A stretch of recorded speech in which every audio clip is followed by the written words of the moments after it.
Hi all. Kerala university FIUGP semester 3 DSSC കോഴ്സായിട്ടുള്ള British literature Anglo Saxons to the Puritans module 4 നമുക്ക് കുറച്ച് core ടെക്സ്റ്റുകൾ പഠിക്കാനുണ്ട്. അതിൽ ആദ്യത്തേതാണ് Hamlet, to be or not to be, soliloquy. Hamlet എന്ന് പറയുന്ന നാടകത്തിലെ ഒരു ചെറിയൊരു പോർഷൻ, ഒരു ക്യാരക്ടർ പറയുന്ന ഒരു ഡയലോഗായിട്ട് വരുന്ന സോൾലോക്കി മാത്രമാണ് നമുക്ക് ഈ ഒരു കോർ ടെക്സ്റ്റായിട്ട് പഠിക്കാനുള്ളത്. സോ അതിലോട്ട് പോകുമ്പോൾ ആദ്യം ഹാംലെറ്റ് എന്ന് പറയുന്ന നാടകം വളരെ ഫേമസ് ആയിട്ടുള്ള നാടകമാണ്. അത് എഴുതിയിട്ടുള്ളത് ഷേക്സ്പിയർ ആണ്, വില്യം ഷേക്സ്പിയർ. സോ അദ്ദേഹത്തിൻ്റെ കുറച്ച് കാര്യങ്ങൾ വളരെ കുറച്ച് കാര്യങ്ങൾ എലിസബത്തൻ തിയേറ്റർ പറഞ്ഞ സമയത്ത് പറഞ്ഞിട്ടുണ്ടായിരുന്നു. പക്ഷെ നമ്മൾ കുറച്ചും കൂടി കാര്യങ്ങൾ അറിയേണ്ടതായിട്ടുണ്ട്. ഷേക്സ്പിയർ ജനിക്കുന്നത് സ്ട്രാറ്റ്ഫോർഡ് അപ്പോൺ എവൺ എന്ന് പറയുന്ന സ്ഥലത്തെ 1564 എന്നിട്ട് 1580s അദ്ദേഹം ലണ്ടനിലോട്ട് എത്തുന്നത്. അവിടെ വെച്ച് അദ്ദേഹം ആദ്യം ഒരു നടനാവുകയാണ്, ആക്ടർ ആവുന്നുണ്ട്. പിന്നീടാണ്, നടൻ എന്ന് പറയുമ്പോൾ നാടക നടനാണ്. അത് കഴിഞ്ഞിട്ടാണ് പ്ലേ റൈറ്റ് ആവുന്നത്, നാടകകൃത്താവുന്നു. പിന്നീട് തിയേറ്റർ ബിസിനസ്സിൻ്റെ വലിയൊരു ഷെയർ ഹോൾഡറും ആയി മാറുന്നുണ്ട്. നമുക്കറിയുന്ന ഡ്രമാറ്റിസ്റ്റ് എന്നുള്ള നിലയിൽക്കാളുപരി അദ്ദേഹം നല്ലൊരു ബിസിനസ് മാൻ കൂടെ ആയിരുന്നു, തിയേറ്റർ പ്രൊഡ്യൂസറൊക്കെ ആയിരുന്നു പിന്നീട്. And he was associated with some theatres. He was closely associated with the Globe theatre. നമ്മൾ ഓൾറെഡി പറഞ്ഞിട്ടുണ്ടായിരുന്നു Globe theatre, which opened in 1599 on the south bank of the river Thames. ലണ്ടനിലെ Thames നദിയുടെ അടുത്താണ് ഈ ഒരു ഗ്ലോബ് തിയേറ്റർ ഉണ്ടായിരുന്നത്. അതുമായിട്ട് ആദ്യം ഷേക്സ്പിയറിൻ്റെ ബന്ധം ഉണ്ടായിരുന്നു. അത് കഴിഞ്ഞിട്ട് he was also connected to the Lord Chamberlain's men, a leading acting company of the Elizabethan era. ഒരു വലിയ നാടക കമ്പനിയായിരുന്നു ദി ലോർഡ് ചാംബർലൈൻസ് മെൻ. അതുമായി ഷേക്സ്പിയർ അസോസിയേറ്റ് ചെയ്തിട്ടുണ്ട്. After the accession of James I in 1603, the company became the King's Men under royal patronage. So ഇത് the Lord Chamberlain's men പിന്നീട് പിൽക്കാലത്ത് അത് ദി കിങ്സ് മെൻ ആയി. ജെയിംസ് I അധികാരമേക്കുന്ന സമയത്ത്, queen എലിസബത്തിൻ്റെ കാലശേഷം. സോ അപ്പോൾ ഈ കമ്പനികളുമായിട്ടും ഷേക്സ്പിയറിന് ബന്ധമുണ്ടായിരുന്നു. Queen Elizabeth the first admired Shakespeare's works and encouraged theatrical performances at her court. So Elizabeth രാജ്ഞിക്ക് ഷേക്സ്പിയറിന് എന്തുമാത്രം ഇഷ്ടമായിരുന്നു എന്ന് വിചാരിച്ചു കഴിഞ്ഞാൽ ഗ്ലോബ് തിയേറ്ററിലൊക്കെ നേരിട്ട് പോയിട്ട് ഷേക്സ്പിയറിൻ്റെ പ്ലേസ് കാണുമായിരുന്നു. ഷേക്സ്പിയറിനോട് ഓരോന്ന് എഴുതാൻ പറഞ്ഞ് ഷേക്സ്പിയർ അത് എഴുതിയിട്ട് പിന്നെ രാജകൊട്ടാരത്തിൽ വന്നിട്ട് അത് അവതരിപ്പിച്ച് കാണിക്കുകയും ചെയ്യുമായിരുന്നു. King James I continued this patronage, which helped Shakespeare's company gain prestige and stability. So Elizabeth രാജ്ഞിയുടെ കാലശേഷം അടുത്ത് വന്ന ജെയിംസ് രാജാവും ഇതുപോലെ ഷേക്സ്പിയറിൻ്റെ വലിയൊരു ഫാനായിരുന്നു. ഈ ഒരു പേട്രണേജ്, സ്പോൺസർഷിപ്പ് എല്ലാം കണ്ടിന്യൂ ചെയ്ത് വന്നിരുന്നു. അതുകൊണ്ട് തന്നെ ഷേക്സ്പിയറിൻ്റെ കമ്പനിക്ക് നല്ലൊരു എക്കണോമിക് സ്റ്റെബിലിറ്റി ആവട്ടെ, ഒരു രാജാവിൻ്റെ സ്വന്തം ആൾക്കാരെന്നുള്ളൊരു പ്രസ്റ്റീജും ഒക്കെ കിട്ടിത്തുടങ്ങി. Shakespeare wrote about 37 plays along with 154 sonnets and several narrative poems. So several 2 narrative poems, 2 long പോംസും പിന്നെ നമ്മുടെ നാടകത്തിൻ്റെ ഇടയ്ക്ക് വരുന്ന കുറച്ച് കവിതകളും അദ്ദേഹം എഴുതിയിട്ടുണ്ട്. 154 സോണറ്റ്സും 37 നാടകങ്ങളും എഴുതിയിട്ടുണ്ട്. His plays were written between 1590 and 1613, covering more than 2 decades of creative activity. So ഒരു 20 വർഷത്തോളം നീണ്ടു നിന്ന ഒരു സ്പാനിലാണ് അദ്ദേഹം എഴുതിയിരുന്നത്. And the genres of his plays, Shakespeare's plays are generally divided in 4 main categories. 4 കാറ്റഗറീസിലാണ് നമുക്ക് പറയാൻ പറ്റും. ഒന്ന് ട്രാജഡീസ്, ദുരന്ത നാടകങ്ങളെന്ന് പറയാം. ഉദാഹരണം Hamlet, Macbeth, Othello, King Lear ഒക്കെ. പിന്നെ കോമഡീസ്, നല്ല ഫണ്ണായിട്ടുള്ള ഡ്രാമകളും എഴുതിയിട്ടുണ്ട്. As you like it, Midsummer Night's Dream, 12th night ഒക്കെ. ആൻഡ് ഹിസ്റ്ററി കഥകൾ അദ്ദേഹം എഴുതിയിട്ടുണ്ട്. Richard III, Henry IV, Henry V ഒക്കെ അതിൻ്റെ ഉദാഹരണമാണ്. പിന്നെ ലേറ്റർ റൊമാൻസസ് എന്ന് പറഞ്ഞിട്ടൊരു ജോൺറ കൂടി. അതായത് ഇത് കോമഡിയുമാണ്, എന്നാൽ ഒരു റൊമാൻസിൻ്റെ ഒരു കഥയുണ്ടാവും. എൻഡിൽ ആ ഒരു നല്ലൊരു റെസൊല്യൂഷൻ ഉണ്ടായിരിക്കും. ദുരന്തവുമല്ല എന്നാൽ കോമഡി മാത്രവും അല്ല, അങ്ങനെ വരുന്ന ഒരു റൊമാൻറ്റിക് ലവ് ഇൻട്രസ്റ്റ് ഉള്ള കഥകൾ. ദി ടെമ്പസ്റ്റ്, സിംബലൈൻ, ദി വിൻ്റേഴ്സ് ടെയിലൊക്കെ അതിൻ്റെ ഉദാഹരണങ്ങളാണ്. ദി ടെമ്പസ്റ്റ് ആയിരുന്നു ഷേക്സ്പിയറിൻ്റെ ഏറ്റവും ലാസ്റ്റ് എഴുതപ്പെട്ട നാടകം. ആൻഡ് തീംസ് ആൻഡ് ക്യാരക്ടറൈസേഷൻസ്, തീംസിനകത്ത് love, ambition, jealousy, power, betrayal, ഇങ്ങനെ ഭയങ്കര ഹ്യൂമൻ സൈക്കോളജിയുമായിട്ട് റിലേറ്റ് ചെയ്തിട്ടൊക്കെ അദ്ദേഹം എഴുതിയിട്ടുണ്ടായിരുന്നു. ആക്ച്വലി ഞാനിത് കുറച്ച് പറഞ്ഞു പോകും. നിങ്ങൾക്കിത് കുറച്ചും കൂടി ഡീറ്റെയിൽ ആയിട്ട് വായിക്കണം എന്നുണ്ടെങ്കിൽ സ്ക്രീൻഷോട്ട് എടുത്തിട്ട് വായിച്ചാൽ മതി. അല്ലെങ്കിൽ ഞാൻ നോക്കട്ടെ, ഡിസ്ക്രിപ്ഷനിൽ ഞാനിത് കോപ്പി പേസ്റ്റ് ചെയ്യാൻ പറ്റുവാണെങ്കിൽ ചെയ്തേക്കാം. പിന്നെ അദ്ദേഹം എഴുതിയിരുന്ന ലാംഗ്വേജ് ഏർലി മോഡേൺ ഇംഗ്ലീഷ് ആയിരുന്നു. ബ്ലാങ്ക് വേഴ്സസ് യൂസ് ചെയ്തിരുന്നു. ഡയലോഗ്സൊക്കെ ഭയങ്കര കോമിക്കലും ഇൻഫോർമലും ആയിട്ടൊക്കെയുള്ള സീൻസിനൊക്കെ നല്ല രീതിയിൽ കോമിക്കൽ ഡയലോഗ്സൊക്കെ അദ്ദേഹം യൂസ് ചെയ്തിരുന്നു. മെറ്റഫേഴ്സ്, പൺസ്, സിംബലിസം ഒക്കെ അദ്ദേഹത്തിൻ്റെ ഭാഷയിലുണ്ടായിരുന്നു. പിന്നെ 100ഓളം ഇംഗ്ലീഷ് വാക്കുകൾ ഇപ്പോൾ അദ്ദേഹം പുതുതായിട്ട് കണ്ടുപിടിക്കുകയാണ് ചെയ്തു. ഇന്നതാണ് ഈ വേർഡിൻ്റെ മീനിങ് എന്ന് പറഞ്ഞിട്ട് വേർഡ് യൂസ് ചെയ്യുകയും ചെയ്തു. എന്നിട്ട് അതിന് പുതിയ മീനിങ് കൊടുത്തു. സോ ഇപ്പോഴും അദ്ദേഹത്തെ ഇംഗ്ലീഷിൽ നിന്നല്ല ലോകത്തിൽ തന്നെ ഏറ്റവും വലിയൊരു ഡ്രമാറ്റിസ്റ്റ് ആയിട്ടാണ് നമ്മൾ കണക്കാക്കുന്നത്. ഇനി നമുക്ക് ഉള്ള ഭാഗമാണ് ഹാംലെറ്റ്. സോളിലോക്കി പറയും മുന്നേ ഹാംലെറ്റിനെ കുറച്ച് കഥ നമ്മൾ അറിഞ്ഞിരിക്കേണ്ടതായിട്ടുണ്ട്. ഏത് മൊമെൻറ്റിലാണ് ഈ ഒരു പർട്ടിക്കുലർ സീൻ വരുന്നതെന്ന് അറിയാം. Among his tragedies, Hamlet stands out as one of the most profound and intellectual works. Hamlet ഇപ്പോഴും നമ്മൾ ചർച്ച ചെയ്യപ്പെടുന്ന രീതിയിൽ അത്രയും ഫേമസ് ആയിട്ടുള്ളൊരു വർക്കാണ്. സോ ഹാംലെറ്റിൻ്റെ കഥ എന്ന് പറയുന്നത് tells the story of Prince Hamlet of Denmark was devastated by the sudden death of his father and the hasty remarriage of his mother, Queen Gertrude, to his uncle Claudius. സോ ഹാംലെറ്റിൻ്റെ കഥയിലെ പ്രധാന പ്രശ്നം ഈ ഒറ്റ സെൻറ്റൻസ് തന്നെ പഠിച്ചു കഴിഞ്ഞാൽ നമ്മുടെ ഹാംലെറ്റിൻ്റെ പകുതി കഥ പഠിച്ചു കഴിഞ്ഞു. സോ ഹാംലെറ്റ് എന്ന് പറയുന്ന ഒരു രാജകുമാരനുണ്ട്. സോ പണ്ടത്തെ ഒരു സിസ്റ്റത്തിൽ അച്ഛന്മാരുടെ പേര് തന്നെയാണ് മക്കൾക്കും വരിക. സോ ഇപ്പോൾ അച്ഛൻ കിങ് ഹാംലെറ്റിൻ്റെ മോനാണ് പ്രിൻസ് ഹാംലെറ്റ്. ഓക്കെ, അപ്പോൾ ഹാംലെറ്റിൻ്റെ കഥ തുടങ്ങുന്ന സമയത്ത് നമ്മുടെ അച്ഛൻ രാജാവ് കിങ് ഹാംലെറ്റ് ഒരു എന്ത് സംഭവിച്ചു എന്ന് അറിയാൻ പറ്റാത്തൊരു സാഹചര്യത്തിൽ അദ്ദേഹം മരിക്കുകയാണ്. അദ്ദേഹം മരിച്ചു എന്ന് പറഞ്ഞിട്ട് മരണവാർത്ത അറിഞ്ഞ് മകൻ ഹാംലെറ്റ് ഇവിടെ തിരികെ എത്തുമ്പോഴേക്കും ഹാംലെറ്റിൻ്റെ അമ്മ, അതായത് മരിച്ചുപോയ കിങ് ഹാംലെറ്റിൻ്റെ വൈഫായിട്ടുള്ള ക്വീൻ ഗെട്രൂഡ് കിങ് ഹാംലെറ്റിൻ്റെ തന്നെ അനിയൻ ക്ലോഡിയസിനെ വിവാഹം കഴിക്കുകയാണ്. അപ്പോൾ ഹാംലെറ്റിന് നമ്മുടെ നാട്ടിൽ പറയുമ്പോഴത്തേക്കും കൊച്ചിച്ചനാണ് ക്ലോഡിയസ്.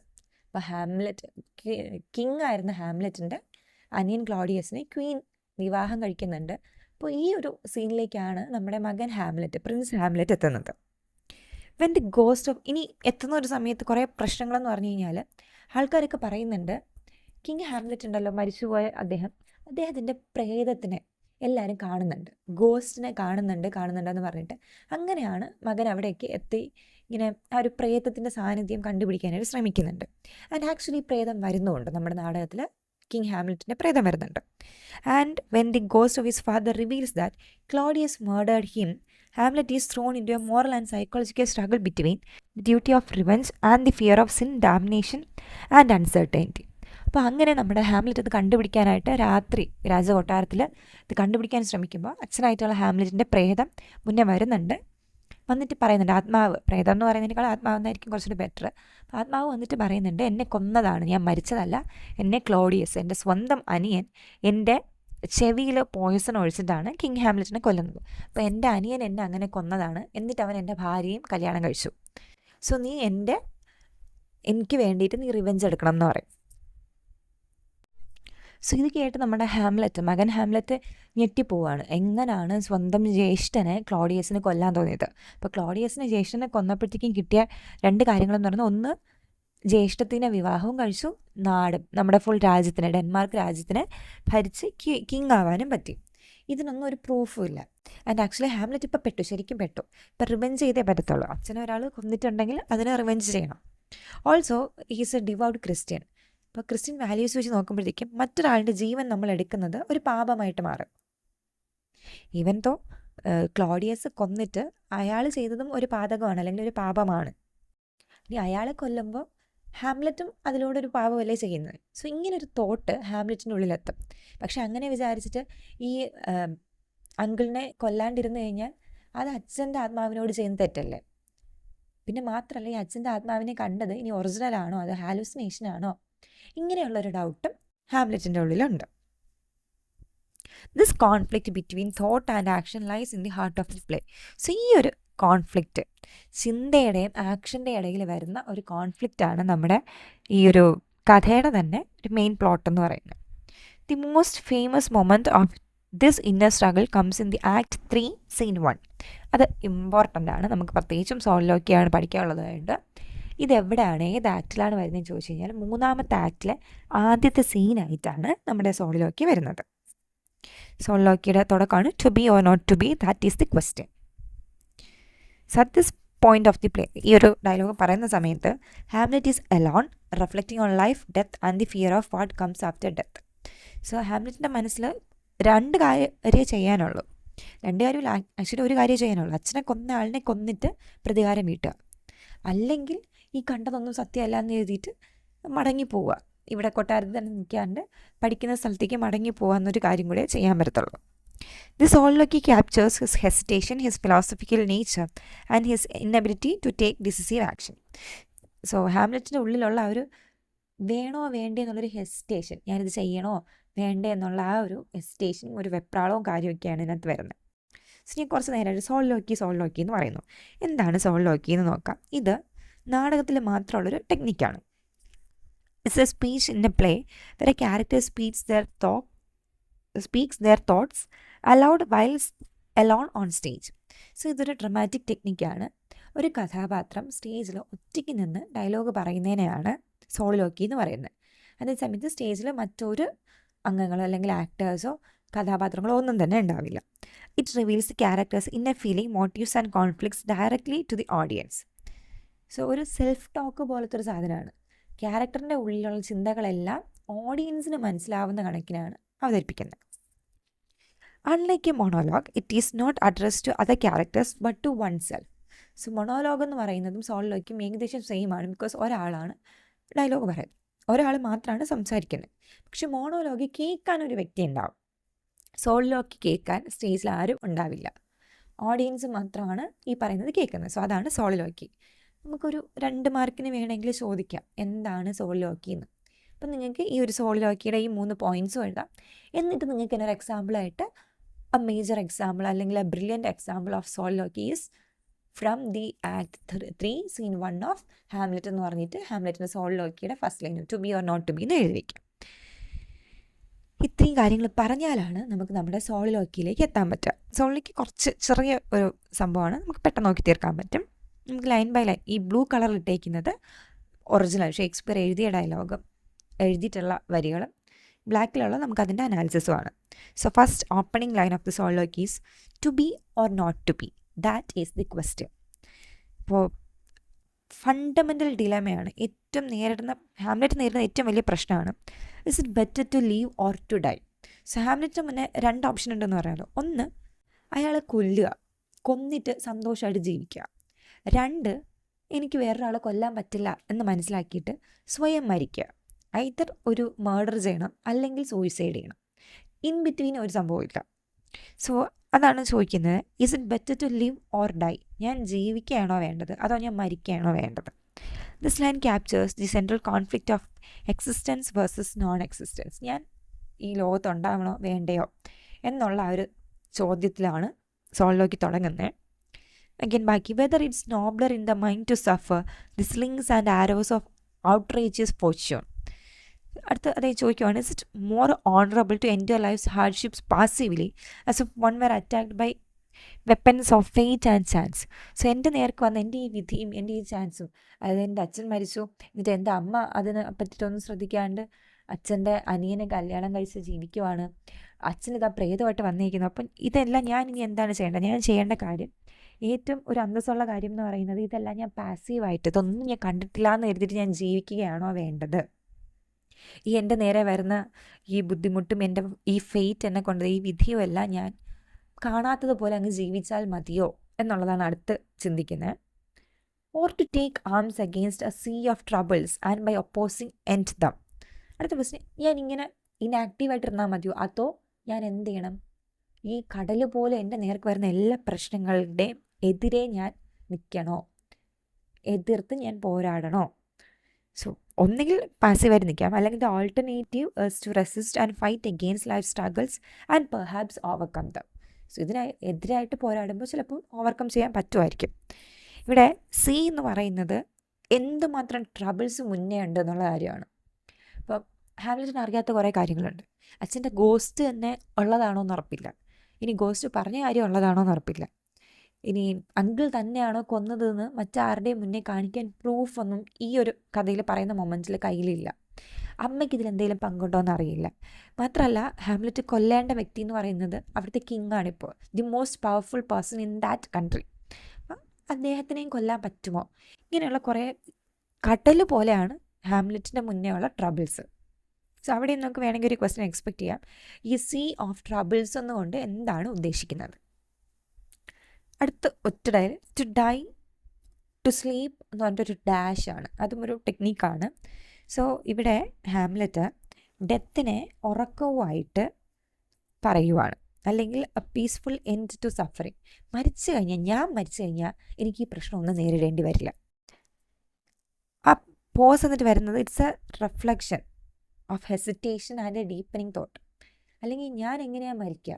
അപ്പം വളരെ ചെറുപ്പമായിട്ടാണ് ഹാംലെറ്റ് ഉള്ളത്. അപ്പോൾ ഹാംലെറ്റ് ഉടനെ എങ്ങാനും മരിക്കുമോ? ഇല്ല, ഒരു സാധ്യതയില്ല. നാച്ചുറൽ കോഴ്സിൽ ഒരിക്കലും ഹാംലെറ്റ് മരിക്കത്തില്ല. അപ്പം എന്ത് ചെയ്യേണ്ടി വരും? സൂയിസൈഡ് അറ്റംപ്റ്റെങ്കിലും ചെയ്യേണ്ടി വരും. No more, and by a sleep to say we end the heartache and the 1,000 natural shocks that flesh is heir to. It's a consummation devoutly to be wished. അടുത്ത് പറഞ്ഞ് ഡെത്ത് എന്ന് പറയുന്നത് വേറെ ഉറക്കമാണ്. അങ്ങനെയാണെങ്കിൽ ഡെത്ത് എന്ന് പറയുന്നത് വേറെ ഉറക്കമാണ്, അതാണ് എന്തെങ്കിൽ അതിൽ നിന്ന് നമുക്ക് എന്ത് കിട്ടും? റിലീഫ് കിട്ടും. എല്ലാ പെയിന്, ഞാൻ സഹിക്കുന്ന ഈ എൻ്റെ ഒരു വിഷമം, സഫറിങ്സ്, ഇതിനെല്ലാത്തിനും ഒരെൻഡ് വരും. In that case it seems desirable. So അദ്ദേഹം ചോദിക്കുന്നുണ്ട്, ഈ ഉറക്കം എന്നിവിടെ ഉദ്ദേശിക്കുന്ന ഡെത്താണ്. സോ അടുത്ത് ചോദിക്കുന്നത്, ഞാൻ മരിച്ചു കഴിഞ്ഞാൽ എനിക്ക് സമാധാനം കിട്ടുമോ? ഞാനിപ്പോൾ ഈ അനുഭവിക്കുന്ന എല്ലാ പ്രശ്നങ്ങളും ഞാൻ എന്ന വ്യക്തി മരിക്കുന്നത് കൊണ്ട് അവസാനിക്കുമോ? അങ്ങനെയാണെങ്കിൽ it's A very desirable thing. അങ്ങനെയാണെങ്കിൽ എനിക്ക് ഭയങ്കര ആഗ്രഹം തോന്നുവാണ് ഒന്ന് മരിക്കാൻ. പക്ഷെ ഇവിടെ മരണം എന്നല്ല പറയുന്നത്, മരണത്തിന് ഉറക്കവുമായിട്ടാണ് കമ്പയർ ചെയ്തിരിക്കുന്നത്. To die, to sleep perchance to dream. Hey, there is the rub. So അടുത്ത് അദ്ദേഹം പറയുന്നുണ്ട്, പക്ഷേ ഉറക്കം എന്ന് പറയുന്നത് ഒന്നിൻ്റെ ഒരു എൻഡല്ലല്ലോ. നമുക്ക് വേണമെങ്കിൽ ഉറക്കത്തിൽ എന്ത് കാണാൻ പറ്റും? സ്വപ്നങ്ങൾ കാണാൻ പറ്റും. So yet sleep can bring dreams. ഉറക്കത്തിൽ സ്വപ്നങ്ങളുണ്ട്. If death is like sleep, what dreams may come after death? This uncertainty is the obstacle, the rub that troubles Hamlet. So അടുത്ത് അദ്ദേഹം പറയുന്നുണ്ട്, ഇപ്പോൾ ഉറക്കത്തിൽ നമ്മൾ സ്വപ്നം കാണുമ്പോൾ മരണത്തിലും എന്തെങ്കിലും ഒരു സാധനം കാണുമോ? ഇനി മരണം കഴിഞ്ഞ് വരുന്നത് എന്താണ്? അല്ലെങ്കിൽ മരണം എന്ന് പറയുന്നത് ഒരു സ്വപ്നമാണോ? അങ്ങനെ പുള്ളിക്ക് സംശയങ്ങൾ വരാൻ തുടങ്ങി. അപ്പം മരണം കഴിഞ്ഞ് എന്താണ്? മരണം തന്നെയാണോ എന്തെന്നറിയില്ല. കാരണം ഇപ്പോൾ മരിച്ചു കഴിഞ്ഞ് അച്ഛൻ്റെ പ്രേതത്തിനെ കണ്ടിട്ടാണ് വന്ന് നിൽക്കുന്നത്, അല്ലെങ്കിൽ ആത്മാവിനെ കണ്ടു. സോ ഇപ്പോൾ ഹാംലെറ്റിന് ഉറപ്പില്ല, മരണം എന്ന് പറയുന്നത് എന്താണോ എന്ന് ഉറപ്പില്ല. അപ്പോൾ അതൊരു ഒബ്സ്റ്റക്കിളാണ്. റബ്ബെന്ന് ഇവിടെ ഉദ്ദേശിക്കുന്ന ഒബ്സ്റ്റക്കിളാണ്, അതൊരു തടസ്സമാണ്. അതിനൊരു ക്ലാരിറ്റി കിട്ടാണ്ട് മരിച്ചിട്ട് കാര്യമില്ല. For in that sleep of death, what dreams may come when we have shuffled off this mortal coil, must give us pause. There is the respect that makes calamity of so long life. അടുത്ത വീണ്ടും again ആ ഡെത്തിന് ശേഷം എന്താണെന്നുള്ള കാര്യം തന്നെ പറയുന്നത്. The fear of unknown possibilities after death makes people hesitate. So ഹാംലെറ്റിൻ്റെ അടുത്തൊരു തോട്ടെന്ന് പറയുന്നത്, ആൾക്കാരെല്ലാം മരിക്കാണ്ടിരിക്കുന്നത് അല്ലെങ്കിൽ ജീവിതം കണ്ടിന്യൂ ചെയ്യുന്നത് മരണം കഴിഞ്ഞ് എന്താണ് എന്നുള്ളത് ആർക്കും അറിയാത്തത് കൊണ്ടാണ്. മരണം കഴിഞ്ഞിട്ട് ഇതാണ് സംഭവിക്കുന്നതെന്ന് എല്ലാവർക്കും അറിയുമായിരുന്നെങ്കിൽ എല്ലാവരും മരിക്കാൻ തയ്യാറായിരുന്നേനെ. This fear, Hamlet argues, is the reason why people continue enduring life's miseries instead of escaping them. So മരണം കഴിഞ്ഞ് എന്താണെന്നറിയാത്തത് കൊണ്ടാണ് എല്ലാ മനുഷ്യരും സഹിച്ച് നേരെ ജീവിക്കുന്നതെന്നാണ് ഹാംലെറ്റ് പറയുന്നത്. For who would bear the whips and scorns of time, the oppressor's wrong, the proud man's contumely, the pangs of disprized love, the lost delay, the insolence of office, and the spurns, that patient merit of thy unworthy takes. ഇനി കുറേ കാര്യങ്ങൾ Hamlet point out ചെയ്യുവാണ്. ആൾക്കാരെല്ലാം മിസറീസും അനുഭവിച്ച് ജീവിക്കുവാണ് മരണം കഴിഞ്ഞ് എന്താണെന്നറിയാത്തതുകൊണ്ടെന്ന് പറഞ്ഞല്ലോ. അപ്പം എന്തൊക്കെ മിസറീസാണ് പോയിൻ്റ് ഔട്ട് ചെയ്യുന്നത് നോക്കാം. He lists the injustices and humiliations people suffer in life. Oppression, നമ്മൾ ആരെങ്കിലും ഒപ്രസ് ചെയ്യുന്നത്, അല്ലെങ്കിൽ നമ്മളെ അടിച്ചമർത്തുന്നത്, നമ്മളെ ഇൻസൾട്ട് ചെയ്യുന്നത്, നമ്മളെ പുച്ഛിക്കുന്നത്. ദെൻ റിജക്ഷൻ ഇൻ ലവ്, ഒരാളെ നമ്മൾ സ്നേഹിക്കുന്നു, അയാൾ നമ്മളെ സ്നേഹിക്കുന്നില്ല. ആൻഡ് സ്ലോ ജസ്റ്റിസ്, നമ്മൾ നല്ല പറയും justice delayed is justice denied എന്ന് പറയും. നീതി കിട്ടാതെ പോകുന്നവർ. പിന്നെ സുപ്പീരിയേഴ്സിൻ്റെയൊക്കെ അറഗൻസ് കാരണം, അവരുടെയൊക്കെ ഒരു സുപ്പീരിയോറിറ്റി കോംപ്ലക്സ് കാരണമൊക്കെ അനുഭവിക്കേണ്ടി വരുന്നവർ. And the mistreatment of good people by the unworthy. അടുത്ത ഏറ്റവും നല്ല മനുഷ്യരെ ദ്രോഹിക്കപ്പെടുന്നത്, മോശപ്പെട്ട മനുഷ്യരെ ഏറ്റവും നല്ല മനുഷ്യരെ ദ്രോഹിക്കുന്നത്. സോ ഇതെല്ലാം ഈ ലോകത്ത് നടക്കുന്നുണ്ട്. എന്നിട്ടും ആൾക്കാർ ഇത് സഹിച്ച് ജീവിക്കുന്നത് എന്തുകൊണ്ടാണ്? ഡെത്തിന് ശേഷം എന്താണെന്ന് അറിയാത്തത് കൊണ്ട്. When he himself might his quietus make with a bare bodkin. അത് കഴിഞ്ഞിട്ട് അദ്ദേഹം ചോദിക്കുന്നത്, he ask why one should enter all these wrongs when a simple dagger could end life instantly. So അടുത്ത് ഹാംലെറ്റ് ചോദിക്കുകയാണ്, എന്തിനാണ് മനുഷ്യർ ഇതെല്ലാം സഹിക്കുന്നത്?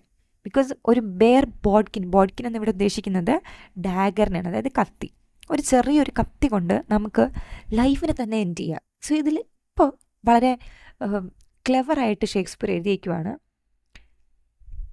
ആരെ കുത്തിക്കൊന്നിട്ടാണെന്ന് കൃത്യമായിട്ട് പറയുന്നില്ല. ഈ അനുഭവിക്കുന്ന ആളിന് തൻ്റെ കത്തി എടുത്താൽ മതി എന്നേ പറയുന്നുള്ളൂ. കത്തി എടുത്ത് സ്വയം കുത്തി മരിക്കുകയാണോ, അതോ ഈ ഒരു അൺഫെയർ ആയിട്ട് നമ്മുടെ ലൈഫിനെ അൺഫെയർ ആക്കുന്ന ആളിന്, നമ്മുടെ ലൈഫിലെ വില്ലന്മാരെ കുത്താനാണോ എന്ന് പറയുന്നില്ല.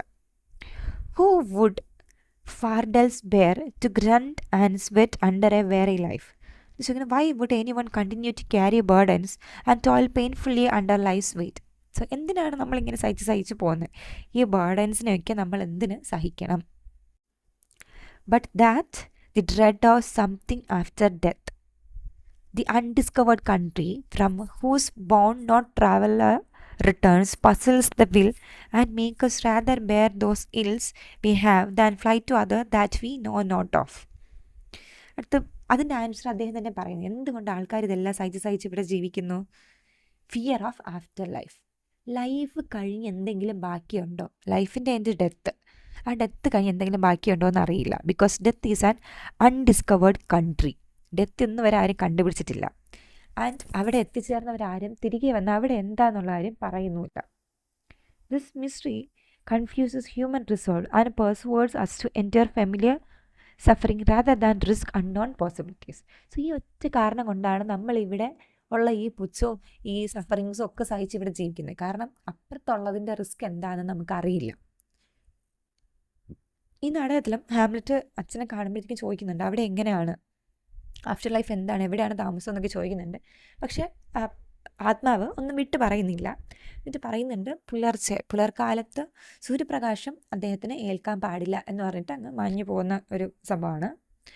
Thus conscience does make cowards of us all. അടുത്ത് പറയുന്നത്, നമ്മുടെ ഈ ഒരു കോൺഷ്യൻസ് അല്ലെങ്കിൽ ബോധമാണ് നമ്മളിങ്ങനെ ജീവിക്കാനായിട്ട് പ്രേരിപ്പിക്കുന്നത്. And it make us cowardly. നമ്മളെ ഭീരുക്കളാക്കുന്നത് ഈ ഒരു ബോധമാണ്. സോ ഇതിനകത്ത് ഒളിഞ്ഞും തെളിഞ്ഞും പറയുന്ന വേറൊരു കാര്യം, റിലീജിയൻ്റെ ഒരു കാര്യം വരുന്നുണ്ട്. ഇപ്പോൾ ക്രിസ്ത്യാനികൾക്ക് ഉള്ളൊരു, ക്രിസ്ത്യൻസിൻ്റെ ഏറ്റവും വലിയൊരു ബിലീഫ് എന്ന് പറയുന്നത് തന്നെ നമ്മൾ ദൈവം നമുക്ക് തന്ന ജീവിതം എടുക്കാൻ നമുക്ക് അർഹതയില്ല. സോ ആ ഒരു സാധനം ഇതിനകത്ത് പറയുന്നുണ്ട്. And thus the native hue of resolution is sicklied over with the pale cast of thought. So ഈ ഒരു ബോൾഡ് ഡിറ്റർമിനേഷൻ, ഞാൻ മരിക്കും അല്ലെങ്കിൽ ഞാൻ കൊല്ലും എന്ന് പറയുന്നൊരു ഡിറ്റർമിനേഷൻ പിന്നീട് നമ്മൾ ഒന്നും കൂടി ഇരുത്തി ആലോചിക്കുമ്പോഴത്തേക്കും അത് ഈ വീക്കായി പോവുകയാണ്. സോ ഓവറായിട്ട് നമ്മൾ അതിനെപ്പറ്റി ചിന്തിക്കുമ്പോഴത്തേക്കും അതല്ല സൊല്യൂഷൻ എന്ന് നമുക്ക് തോന്നും. And enterprises of great pith and moment with this regard their currents turn away and lose the name of action. So ഇത്രയും പറഞ്ഞിട്ടാണ് ഒരു തോട്ട് നിർത്തുന്നത്. Even important plans and bold actions lose their force and are abandoned because of hesitation and overthinking. വലിയ ഐഡിയകളായിരിക്കും, വലിയ plans ആയിരിക്കും. ഇതിനെല്ലാം execute ചെയ്യാൻ പറ്റാണ്ട് പോകുന്നത് നമ്മളതിനെപ്പറ്റി ഒന്നുകിൽ ഓവറായിട്ട് അതിനെപ്പറ്റി തിങ്ക് ചെയ്യുമ്പോൾ, അല്ലെങ്കിൽ ആ ഒരു കാര്യം ചെയ്യാൻ മടി ഉണ്ടാകുമ്പോൾ. ആക്ച്വലി ഹാംലെറ്റിൻ്റെ പ്രശ്നം തന്നെ പ്രോക്രാസ്റ്റിനേഷൻ എന്നാണ് പറയുക. Postponing what has to be done. ഈ മൊമെൻറ്റിൽ ചെയ്യേണ്ട പരിപാടി നമ്മൾ അവസാനത്തേക്ക് നീട്ടി വയ്ക്കുക. ഇപ്പോൾ സ്റ്റുഡൻസിന് മെയിൻലി വരുന്ന കാര്യം, ഒരു പോർഷൻ പരീക്ഷയ്ക്ക് പഠിക്കാനുണ്ടെന്ന് നമുക്കറിയാം. അത് ഇന്നിരുന്ന് നമ്മൾ പഠിക്കില്ല. നമ്മൾ പരീക്ഷയുടെ അവസാന ദിവസം വരെ വെച്ചിരുന്നിട്ട് മേ ബി ഈ വീഡിയോ ഇനി കേൾക്കാൻ പോകുന്നവരും നാളെ പരീക്ഷയുള്ളവർ ഇന്ന് കേൾക്കുന്നവരുണ്ടാവും. ഇതിനെയാണ് നമ്മൾ പ്രൊക്കാസ്റ്റിനേഷൻ എന്ന് പറയുന്നത്. നമുക്ക് നേരത്തെ ചെയ്യാമായിരുന്ന ഒരു കാര്യത്തിന്, ഇപ്പോൾ ഹാംലെറ്റിന് ഇത് കേട്ട നിമിഷം തന്നെ ഈ ചിന്തകളൊന്നും വേണ്ട.